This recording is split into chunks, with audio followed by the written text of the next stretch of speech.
കൊടുത്തിട്ട് കോടതി പോയി ചെറിയ ഉസ്താദ് ഇസ്ലാമികമായ കാര്യങ്ങൾക്ക് കോടതി കയറേണ്ടി വന്നു. കോടതി കയറി വേണ്ടി വന്നപ്പോൾ ഖിറാഅത്തുൽ ഖുർആനി അലൽ ഖബരി, ഖബറിനെ ഖുർആൻ ഓതുന്നതിനെ പറ്റിയുള്ള ഇബാറത്ത് വായിച്ചു വഹാബികൾ. സുബ്ഹാനല്ലാഹ്, ഖബറിൻ്റെ അടുത്ത് കൂടെ ബഹുമാനത്തോടുകൂടെ എല്ലാം നടക്കാൻ പറ്റൂല. യഖ്റുബഹു കമാ യഖ്റുബഹു ഹയ്യ, അത്രയൊക്കെ ബഹുമാനം വേണം. ഖബർ കവച്ചു വെക്കാൻ പറ്റൂല. ഇതൊക്കെ പറയണ ബലി ഖബറിൻ്റെ മുകളിലാണ് ഇപ്പോൾ ഓതാൻ ഒരുങ്ങിയിരിക്കുന്നത് എന്നവർ. അപ്പം ചെറിയ ഉസ്താദ് ഒന്ന് ചിരിച്ചും കൊണ്ട് പറഞ്ഞു, അവിടെ അലൽ ഖബരി എന്ന് പറഞ്ഞാൽ ഇന്ദൽ ഖബരി എന്നാണ് അർത്ഥം. അപ്പോൾ വഹാബി വക്കീല് പറയണതൊന്നും അർത്ഥം വേറൊന്നും അങ്ങനെ എങ്ങനെ പറ്റുമോ ഇല്ല ആലോചിച്ചു.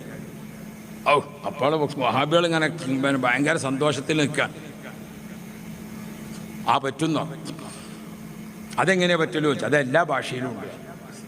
ചെറിയ അതെല്ലാ ഭാഷയിലും ഉണ്ട്, എല്ലാ ഭാഷയിലും അങ്ങനെ ഉണ്ട്. അപ്പോൾ അവിടുന്ന് വക്കീൽ ചോദിച്ചു മലയാളത്തിലുണ്ടോ ചോദിച്ചു. മലയാളത്തിലുണ്ട്, മലയാളത്തിലുണ്ട്. പറഞ്ഞതൊന്നാണെങ്കിലും അർത്ഥം അത്. അപ്പോൾ പറഞ്ഞതൊന്നും അർത്ഥം വേറൊന്നും ആകുമ്പോൾ അതെങ്ങനെ മനസ്സിലാകുമോ ചോദിച്ചു ജഡ്ജി. അത് സന്ദർഭോചിതമായി മനസ്സിലാക്കുന്നതാണ്. സന്ദർഭം മനസ്സിലാക്കിയാൽ അറിയുന്നതാണ്. അത് അങ്ങോട്ടും ഇങ്ങോട്ടും കുറച്ചു നേരം കോടതിയിൽ വാഗ്വാദങ്ങളായി.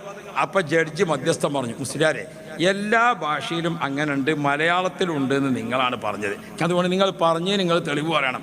മലയാളത്തിൽ ഏതാ അങ്ങനെ ഉള്ളത് ചോദിച്ചു. പറഞ്ഞതൊന്നും അർത്ഥം പോരൊന്നും. അപ്പം ചെറിയ ഉസ്താദ് പറഞ്ഞു, കായലരികത്ത് വലയെറിഞ്ഞപ്പോൾ വളകിരുക്കിയ സുന്ദരീയം.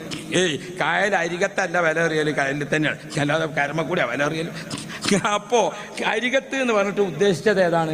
അപ്പം അവിടെ അല എന്ന് പറഞ്ഞെങ്കിലും എന്താണെന്നാണ് വായന. ഈ അർത്ഥം അതപ്പം